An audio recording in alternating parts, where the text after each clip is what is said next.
एक अपराधी छोटन शुक्ला की हत्या, उसकी मौत का जुलूस, गोपालगंज जिले की एक सड़क, वहां के नए नवेले डीएम जी कृष्णैया की गाड़ी और भीड़ द्वारा उस गाड़ी से जी कृष्णैया को उतार करके मार दिया जाता है और सारा का सारा आरोप जाता है आनंद मोहन सिंह पर। आजाद भारत में किसी सांसद के द्वारा की गई पहली किसी लोक सेवक की हत्या, जिसमें उसे फांसी की सजा सुनाई गई। फिलहाल 24 साल के बाद उस हत्या के उस सजा को उम्र कैद में बदल दिया गया। आज कहानी आनंद मोहन सिंह की। नमस्कार, मेरा नाम है अनुराग मिश्रा और यह है जुर्म @8 PM, जहां हम देश और दुनिया के अलग अलग अपराधियों और अपराध की कहानी सुनाते हैं।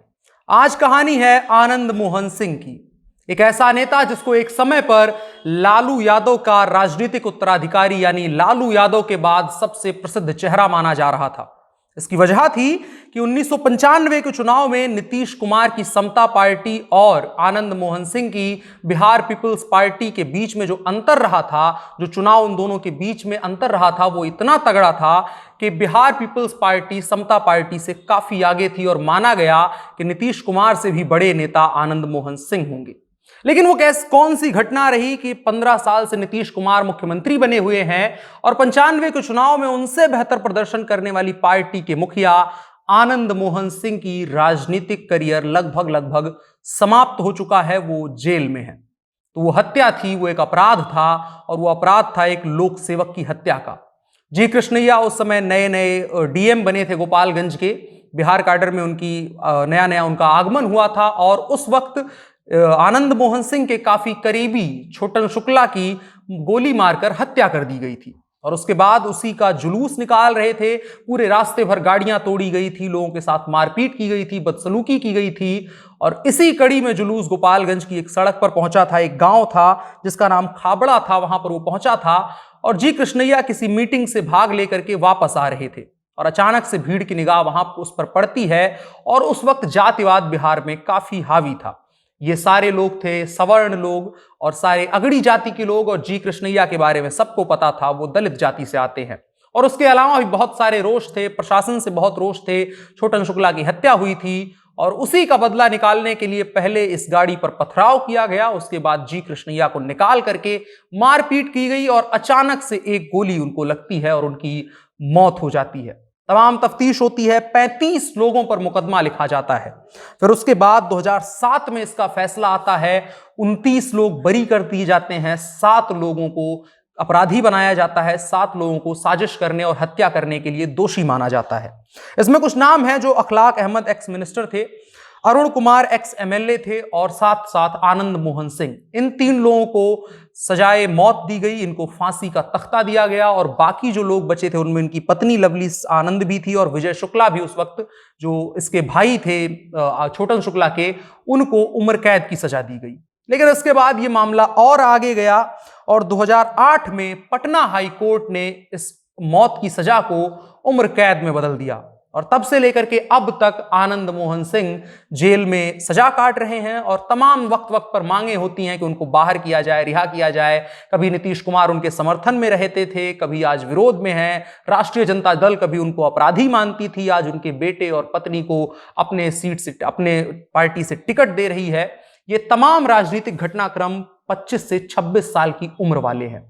इनको 25 से 26 साल हो गया है और अगर जी कृष्णैया की पत्नी से पूछा जाए, उनके परिवार से पूछा जाए, तो उनका कहना है ये न्याय अधूरा है, आनंद मोहन को इससे कड़ी सजा होनी चाहिए थी। आइए जानते हैं पूरा का पूरा माजरा कि आनंद मोहन सिंह इतना बड़ा अपराधी कैसे बना और राजनीति में एक वक्त पर इतनी बड़ी धमक कैसे हासिल की। बेहद राष्ट्रभक्त और साधारण परिवार से आने वाले आनंद मोहन सिंह कैसे अपराधी बन गए, जिसका पिता स्वतंत्रता संग्राम सेनानी रहा हो, जिसका परिवार देश को बचाने में और देश में कानून व्यवस्था का राज कायम करने के लिए अपनी प्राणों की आहुति देने को तैयार रहा हो, वो कैसे इतना बड़ा अपराधी बन गया। वो कैसे कानून को ताक पे रख करके एक लोक सेवक की हत्या कर सकता है। ये सवाल आज भी राज है, लेकिन उसकी एक वजह है राजनीति में वर्चस्व। भारतीय राजनीति की विडंबना कहें या कहें कि भारतीय राजनीति की तासीर ही कुछ ऐसी है कि यहां हर किसी को अगर बड़ा नेता बनना है तो उसके पहले अपराधी बनना पड़ता है। आनंद मोहन सिंह भी 2 बार सांसद रह चुके हैं, लगातार 2 बार सांसद। 96 के चुनाव में समता पार्टी से लोकसभा का उपचुनाव हुआ और ये जीत गए। इसके बाद 98 में दोबारा लोकसभा चुनाव हुआ और ये जीत गए। इनकी राजनीति में और आसपास के इनके जहां से लड़ते थे और जो भी इनके फॉलोअर्स थे वो इस तरीके से इनके ऊपर विश्वास करते थे कि इनके खिलाफ उठने वाली हर आवाज को दबाने की हर मुमकिन कोशिश की जाती थी। इनकी पत्नी को भी 1994 में समता पार्टी के ही टिकट पर पत्नी लवली आनंद भी सांसद बनी। ये तमाम राजनीतिक पैठ रही। और इसके अलावा भी आनंद मोहन का एक परिचय है, वो लेखक हैं, वो किताबें लिखते हैं। हमें नहीं पता था कि हम स्कूल में जो दशरथ मांझी की कहानी पढ़ते हैं, पर्वत पुरुष दशरथ, वो इन्हीं की लिखी हुई है। इसके अलावा इनकी 2 किताबें हैं, कैद में आजाद कलम और स्वाधीन अभिव्यक्ति। कैद में आजाद कलम को तो संसद के संग्रहालय में, ग्रंथालय में जगह दी गई है। इतने डिफरेंट और वर्सेटाइल छवि वाले आनंद मोहन सिंह की आज अभी फिलहाल वो जेल में हैं और लगातार उनको छोड़ने की उनके बेटे मांग करते रहते हैं। उनके जो समर्थक हैं, एक जो कोर उनका वोटर वर्ग रहा था उस वक्त का, वो आज तक उनके साथ है और लगातार इस चीज की मांग करता है कि उनको छोड़ा जाए। आज ये जो देख रहे हैं कि 2 बार वो लगातार सांसद रहे थे, उसकी वजह थी कि उन्होंने उससे पहले अपने आप को बिहार की राजनीति में साबित कर दिया था। 1990 के विधानसभा चुनाव में आनंद मोहन जनता दल के टिकट पर महिषी से चुनाव लड़े थे और कांग्रेस के उस वक्त के कद्दावर नेता लहतान चौधरी को रिकॉर्ड 52,000 वोटों से हटाया था। ये वो समय था जब देश में मंडल आयोग की सिफारिशें लागू की गई थी। इन सिफारिशों में 27% आरक्षण देने का प्राविधान था।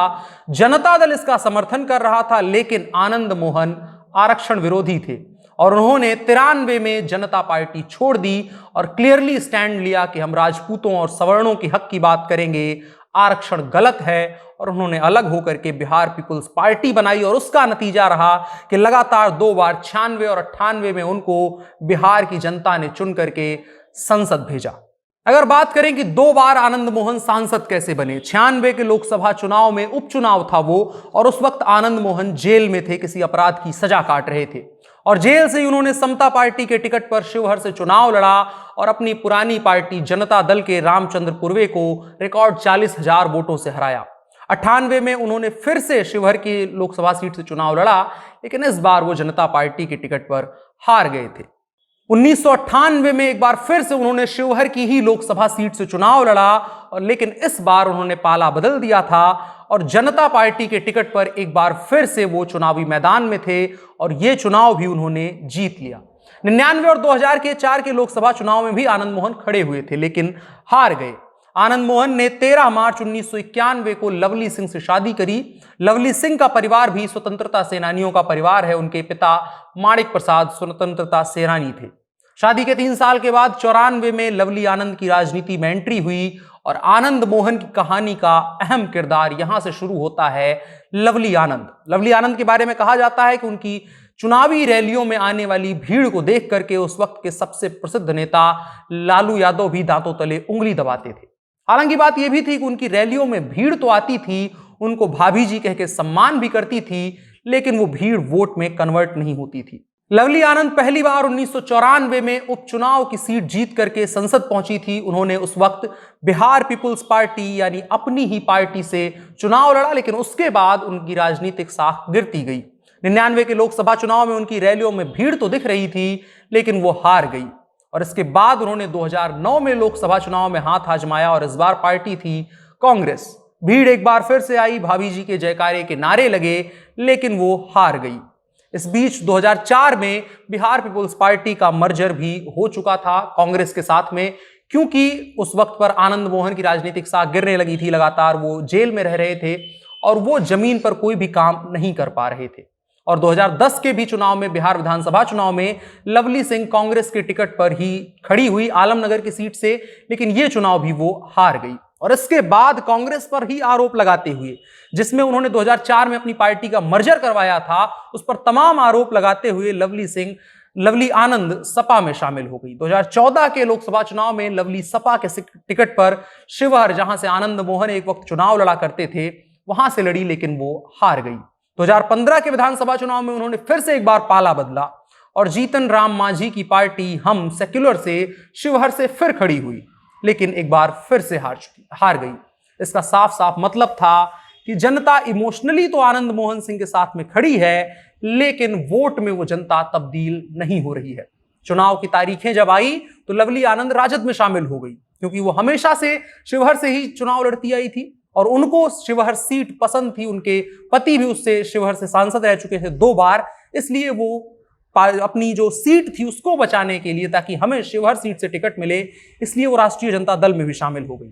और एक बार फिर से ये उम्मीद लगाई जा रही है कि आनंद मोहन तो जेल से आने से बाहर रहे, लेकिन लवली सिंह जो लगातार पिछले 15 वर्षों से चुनाव लड़ रही हैं और हार रही हैं, उन्हें कभी जीत का स्वाद नहीं मिला है। इस बार जिस तरीके से अभी हाल फिलहाल में घटनाएं हुई हैं, जिस तरह से आनंद मोहन को रिहा करने के लिए लगातार कोशिशें की जा रही हैं, उनके बेटे चेतन आनंद लगातार कोशिशें कर रहे हैं, उम्मीद करते हैं कि लवली सिंह एक बार फिर से जीतने में कामयाब रहे। तमाम राजनीतिक कहानियों और जो कुछ भी इस दरमियान हुआ 25 से 26 सालों के दौरान, उन कहानियों के बाद अब लौट करके एक बार फिर आते हैं आनंद मोहन सिंह पर।